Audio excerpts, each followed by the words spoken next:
Mom yelled, "Leave and never come back." After I covered $20,000 to save our house. Weeks later, Dad asked why the payments stopped. Having you here listening to me means a lot. Watch until the end and let me know in the comments which city you're watching from. I'm really curious to see how far my story is reaching.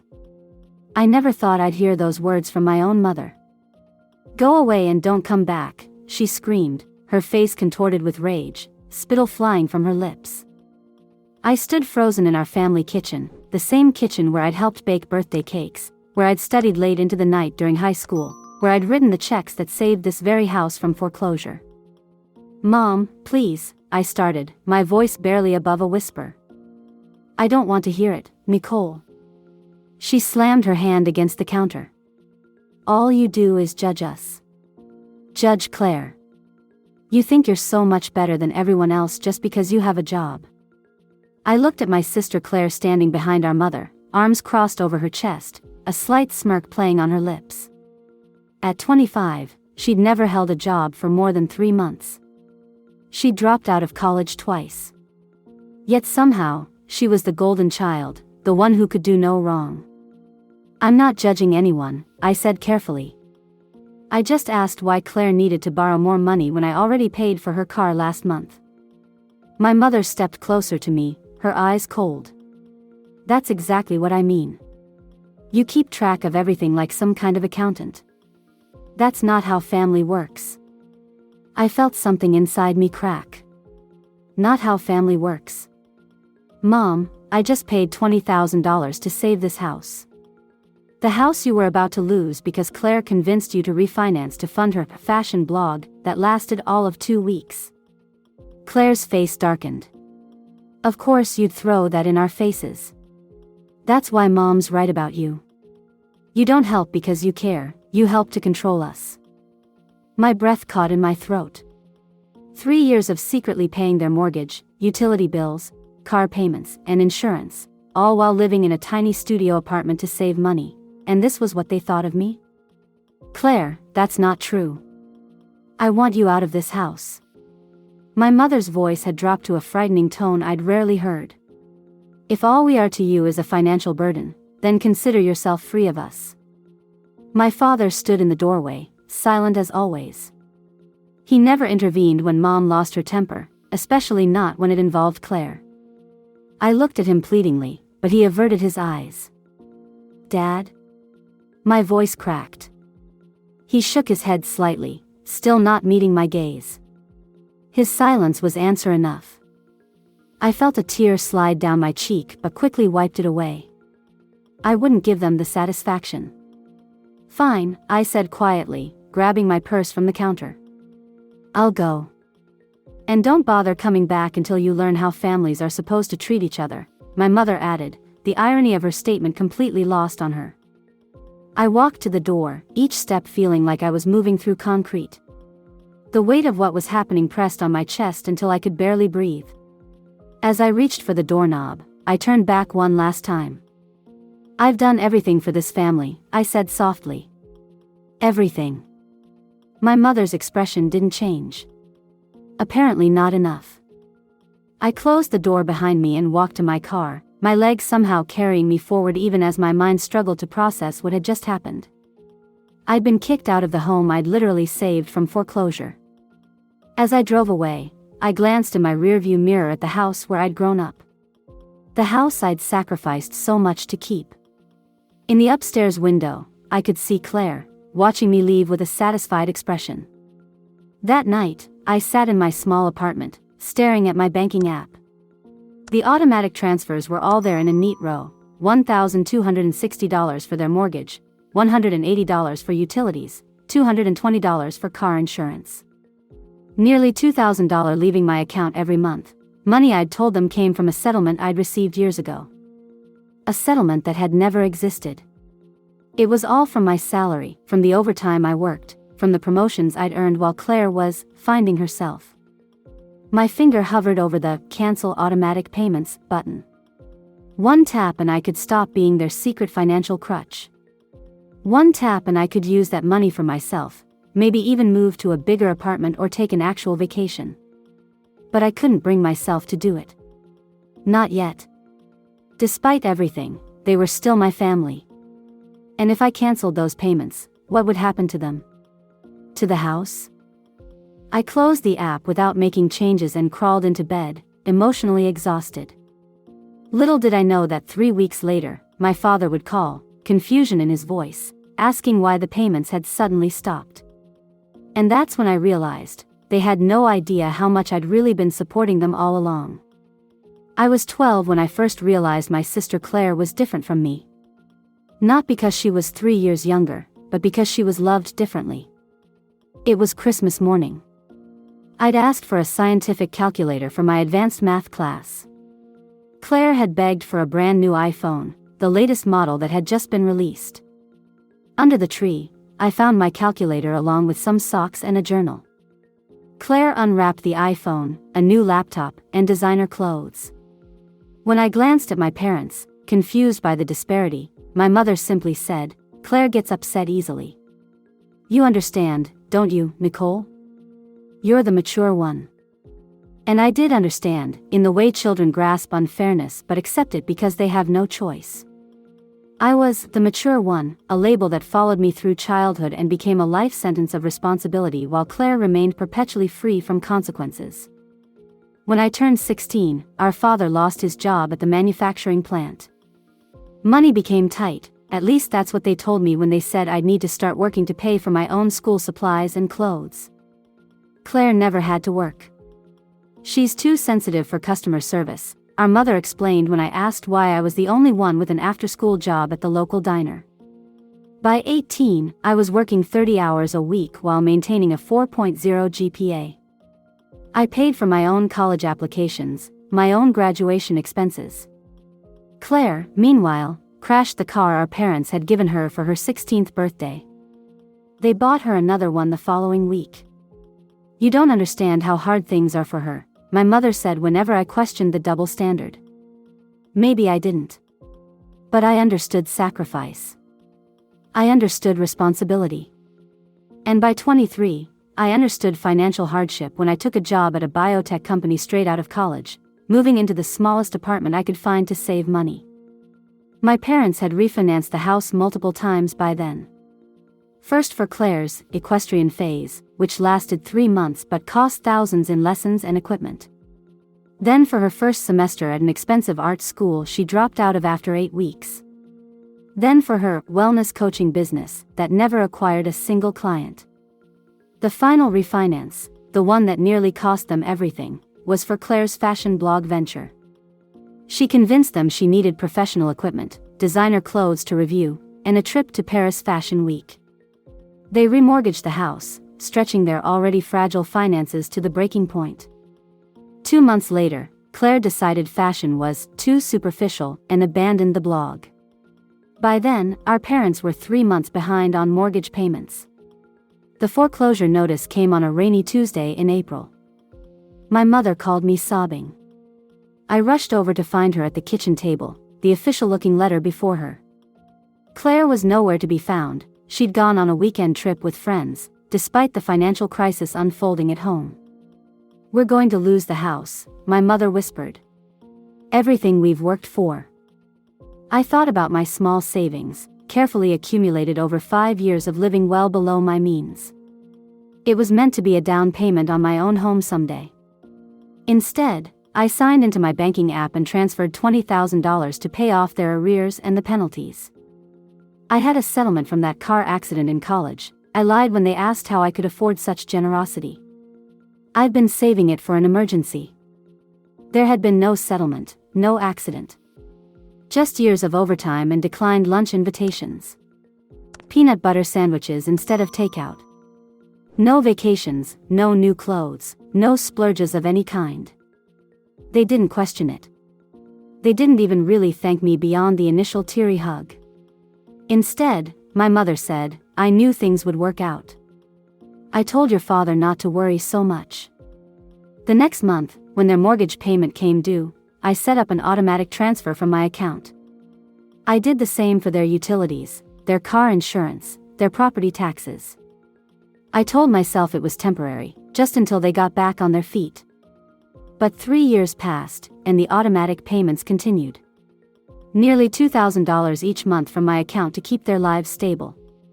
I never told them. I let them believe that the settlement money was covering everything. I let them believe they weren't dependent on me. Looking back, I realize I was seeking what I'd never had: their approval, their gratitude, maybe even the love they so freely gave Claire. If I could just be helpful enough, responsible enough, selfless enough, maybe then I'd finally be worthy. What a fool I was. 3 weeks after they kicked me out, my phone rang. It was my father. I almost didn't answer, but something compelled me to swipe the green button. "Nicole?" His voice sounded small, confused. "There's something wrong with the bank. They're saying we missed the mortgage payment. And the power company called about an overdue bill." My heart pounded in my chest. I hadn't canceled the payments after that night. Had something gone wrong with my account? "That's strange," I said cautiously. "I thought your settlement money was covering everything. Did something happen?" I closed my eyes, realization washing over me.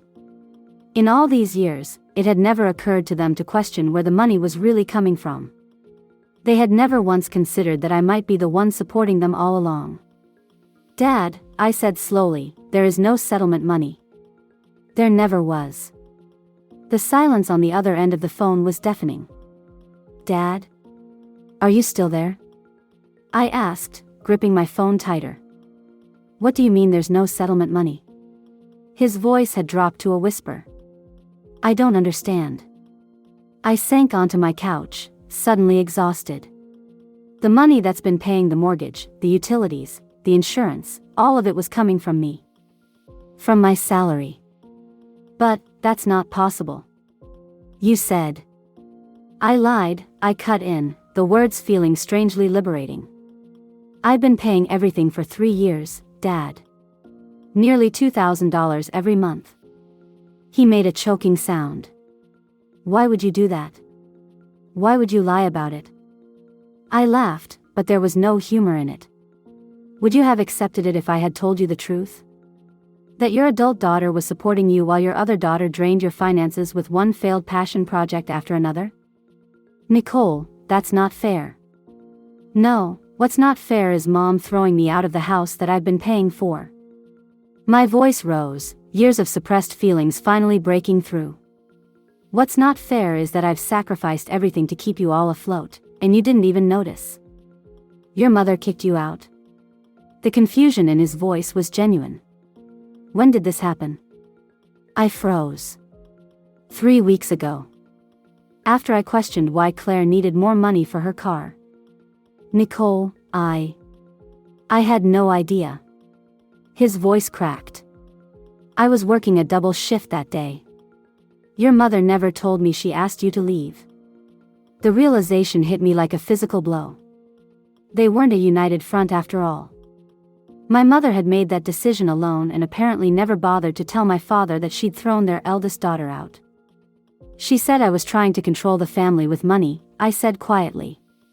"But Dad, I never held it over your heads. I never even told you where it was really coming from." I heard him take a shaky breath. "Why did you do it, Nicole?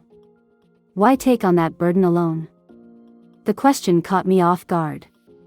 No one had ever asked me why I did the things I did.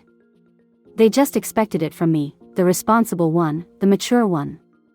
"Because you're my family," I said simply. "And because I thought if I helped enough, if I did enough, maybe." I trailed off, embarrassed by what I'd almost admitted. "Maybe what?" he pressed. "Maybe you'd love me the way you love Claire," I whispered, the truth finally spoken aloud. The silence that followed was so long I thought the call had dropped. Then I heard it, the unmistakable sound of my father crying. In 28 years, I had never heard him cry. "Dad? I'm so sorry," he choked out. "I never realized. I never thought you felt that way." I didn't know how to respond. An apology couldn't erase years of feeling like the family outsider. He cleared his throat. "There's something else you should know. The real reason your mother has been so protective of Claire. Something we decided not to tell either of you. I sat up straighter. What are you talking about? When Claire was 14, she was diagnosed with borderline personality disorder, he said quietly. The doctors said it explained her emotional volatility, her impulsive behavior. Your mother, she took it hard. She's been trying to protect Claire ever since, afraid that any criticism or rejection might push her over the edge. I felt like the air had been sucked from the room. Why didn't you tell me? Your mother thought it would be better to keep it between us. She didn't want Claire labeled or treated differently.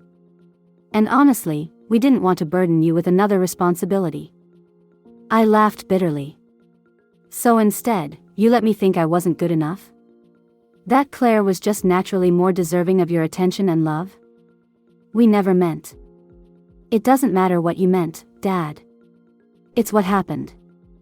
I took a deep breath, trying to process this new information.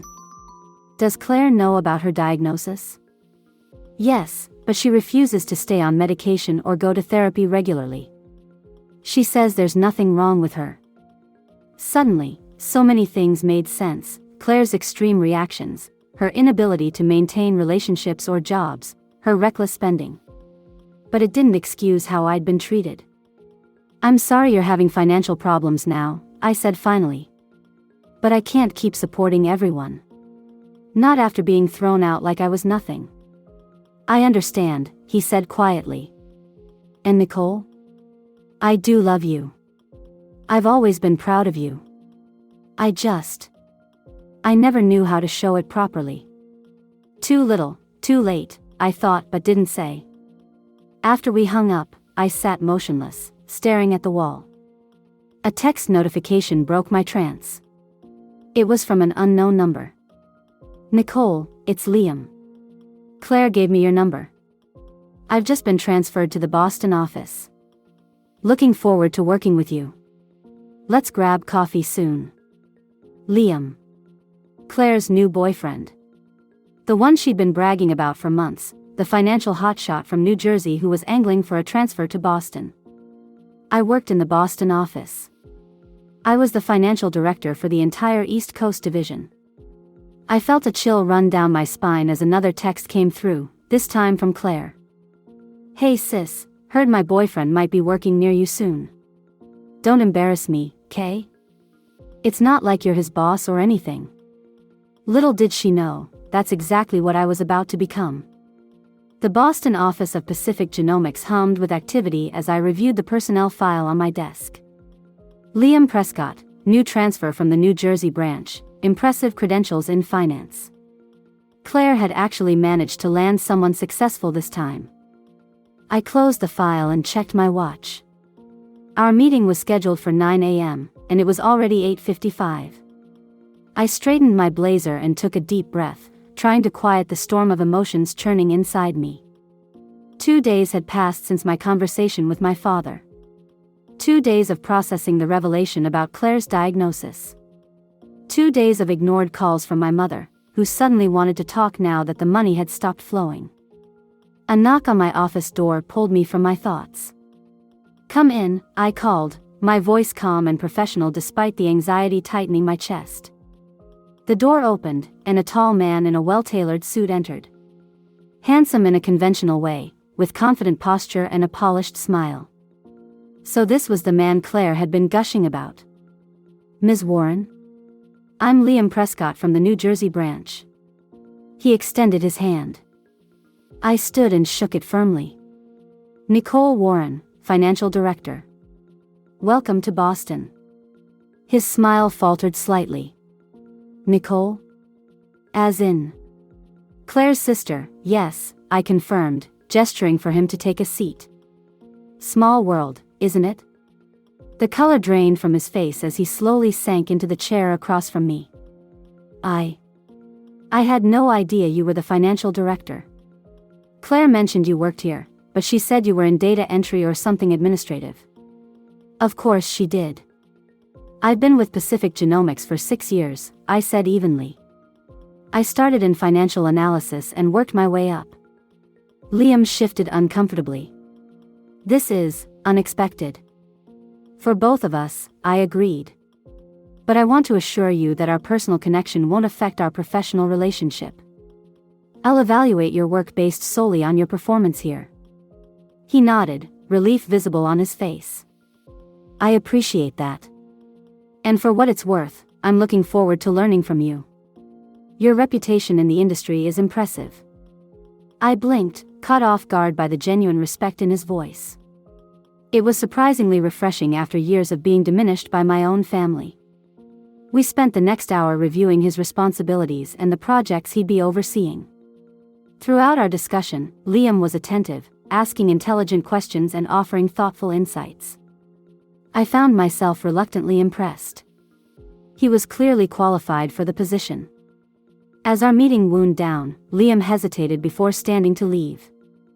Ms. Warren, Nicole, I hope this isn't inappropriate, but Claire has told me a lot about your family dynamics. I want you to know that her version of things has always seemed one-sided to me. I tensed. I'd prefer to keep our conversations professional, Mr. Prescott. Of course, he said quickly. I apologize. It's just, she told me last night that you abandoned your family financially without warning. That doesn't align with the person I've just met. My carefully maintained composure threatened to crack. Did she happen to mention that she and my mother kicked me out of the house 3 weeks ago? The house I'd been secretly paying for? His eyes widened. No, she didn't. She said you'd stopped taking their calls because you were jealous of our relationship. I let out a short, disbelieving laugh. That's Claire for you. Always the victim, never the instigator. I'm sorry, Liam said quietly. I shouldn't have brought it up. I composed myself with effort. It's fine. Like I said, our personal lives won't affect our professional relationship. After Liam left, I sat at my desk, emotions swirling. Claire was already spinning narratives, painting me as the villain. Some things never changed. My phone buzzed with a text from my mother. We need to talk. Your father told me what you said. This is all a misunderstanding. Come home for dinner tonight so we can sort this out. Home. The word felt hollow now. I started to type a refusal when another text came through. Your Aunt Sharon is visiting. She wants to see you too. Aunt Sharon, my mother's sister and the only relative who had ever seemed to see through the family dynamics. She'd always shown me special attention, perhaps recognizing how overlooked I often was. I hesitated, then responded. I'll be there at 7. But I'm not staying long. The rest of the day passed in a blur of meetings and reports. At 6:45, I found myself pulling into the driveway of my parents' house, my stomach in knots. Before I could even knock, the door swung open. My mother stood there, looking surprisingly frail. Had she always been this small? Nicole, she said, her voice gentler than I'd heard it in years. You came. I nodded stiffly and stepped inside. The house smelled of pot roast, my favorite meal growing up, though I doubted that was a coincidence tonight. My father sat in his usual armchair, looking up anxiously as I entered. Claire was nowhere to be seen. Where's Aunt Sharon? I asked, looking around. My mother and father exchanged a glance. She's not actually here, my mother admitted. We thought you might not come otherwise. The betrayal, though small compared to others I'd experienced, still stung. So you lied to get me here. We needed to talk to you, my mother said defensively. You've been ignoring our calls. I wonder why, I muttered. My father stood up. Nicole, please, just hear us out. Fine, I said, remaining standing. Talk. My mother clasped her hands together. Your father told me about the money, that you've been the one supporting us all this time. Why didn't you just tell us? Would it have made a difference? I asked. Would you have treated me any better knowing I was paying your bills? Or would you still have thrown me out for questioning Claire? She flinched. I was upset that day. I didn't mean. Yes, you did, I cut in. You meant every word. And now that the money's gone, suddenly you want to talk. That's not fair, my father interjected. None of this has been fair, I replied. Where's Claire, anyway? Shouldn't she be part of this family meeting? My mother looked away. She's staying with a friend right now. Things have been tense since the utilities were shut off. So that was it. Without my financial support, the careful facade of family harmony was already crumbling. We want you to come home, Nicole, my mother said quietly. We can work this out as a family. I looked around at the house I'd sacrificed so much to save, feeling nothing but emptiness. This isn't my home anymore, I said softly. And we're not a family. We're just people who share DNA. My father took a step toward me. Nicole, please. No, I said firmly. I'm done being the family ATM. I'm done being taken for granted. If Claire needs help, get her proper treatment. But don't expect me to keep enabling all of you. I turned to leave, then paused at the door. Oh, and by the way, Claire's boyfriend Liam? He reports directly to me now. Funny how things work out, isn't it? 3 days after the disastrous family dinner, my phone buzzed with another text from Claire. What did you say to Liam? He's being weird and asking questions about our family. Stop poisoning him against me. I set my phone face down on my desk without responding. Let her wonder. Let her worry. For once, I wouldn't scramble to smooth things over. A soft knock on my office door pulled me from my thoughts. It was Liam. Got a minute? He asked, hovering in the doorway. I gestured to the chair across from me. What can I help you with? He sat down, looking uncomfortable. This is awkward, but I feel like I need to be transparent. Claire's been pressuring me to use my position here to get information about you, your salary, your performance reviews, anything she can use to prove you're not as successful as you pretend to be. I wasn't surprised, but the confirmation still stung. And I told her I wouldn't do that. It would be unethical, not to mention illegal. He ran a hand through his hair. She didn't take it well. Claire rarely takes anything well, I said, immediately regretting my unprofessional tone. She mentioned something else, Liam continued cautiously. About your parents' house. She said she's been talking to your mother about selling it once things blow over with you, using the money to invest in her newest business idea. I froze. Selling the house? But my parents have lived there for 30 years. Apparently your mother thinks it's too big for them now anyway. Claire made it sound like it was practically a done deal. He hesitated. I thought you should know, especially considering I've been paying to keep them from losing it for years, I finished flatly. Liam nodded, looking genuinely sympathetic. I'm sorry.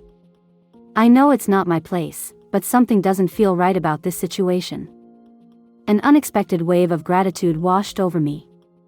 After years of gaslighting from my family, having someone actually believe me was disorienting. Thank you for telling me, I said, surprised by the emotion in my voice. Liam stood to leave, then paused.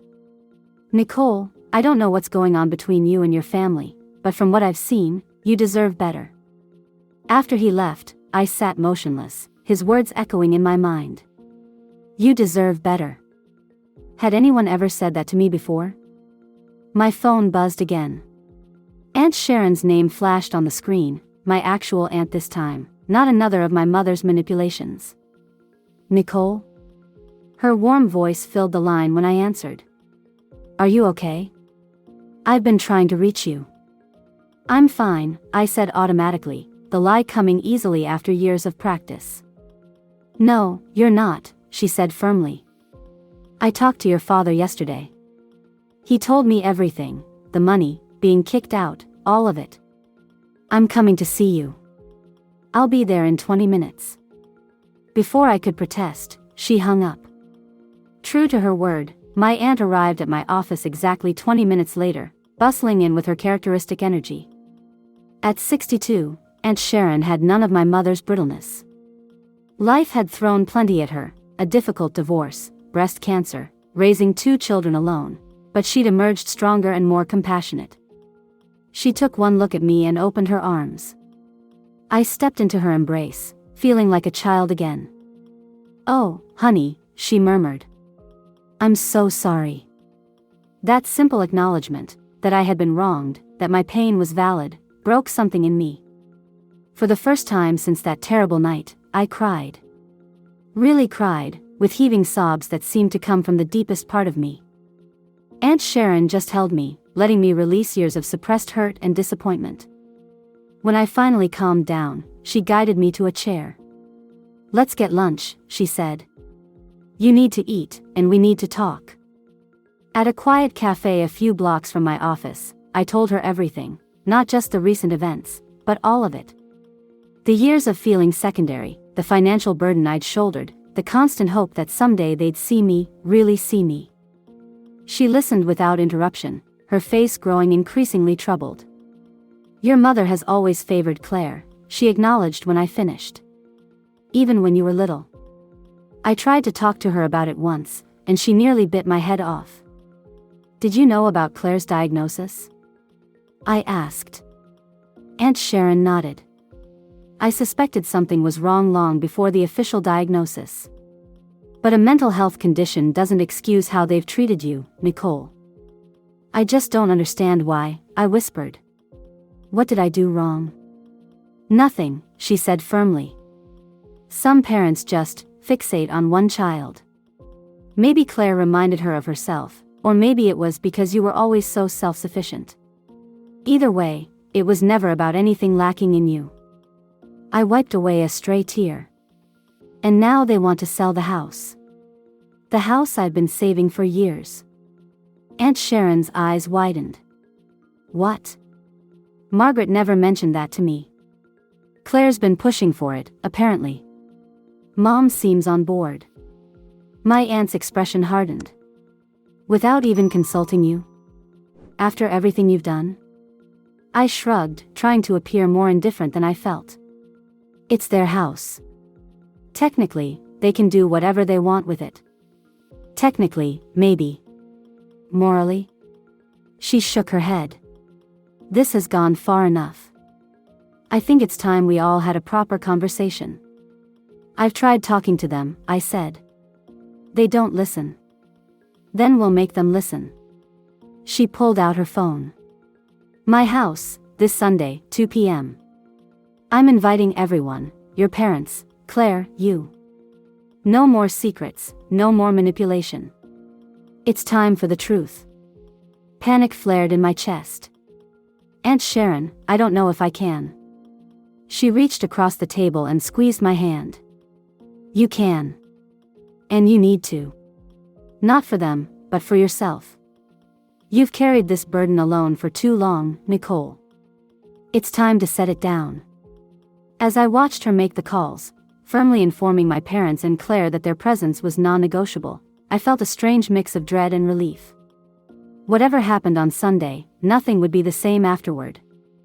And maybe, just maybe, that was exactly what I needed. Aunt Sharon's living room felt too small for the tension it contained. My parents sat stiffly on the sofa, my mother's lips pressed into a thin line. Claire had positioned herself in an armchair by the window, scrolling through her phone with affected nonchalance. I perched on the edge of a wooden chair, feeling like I might bolt at any moment. Aunt Sharon set down a tray of coffee cups with a decisive clatter. "Enough stalling," she announced. "We're here to talk honestly about what's been happening in this family." "There's nothing to discuss," my mother said, her voice brittle. "Nicole has decided to abandon her family responsibilities. That's her choice." Aunt Sharon fixed her with a steely gaze. "Margaret, stop it. We all know the truth now. Nicole has been supporting this family for years while you've been enabling Claire's every whim." Claire's head snapped up. "What is that supposed to mean?"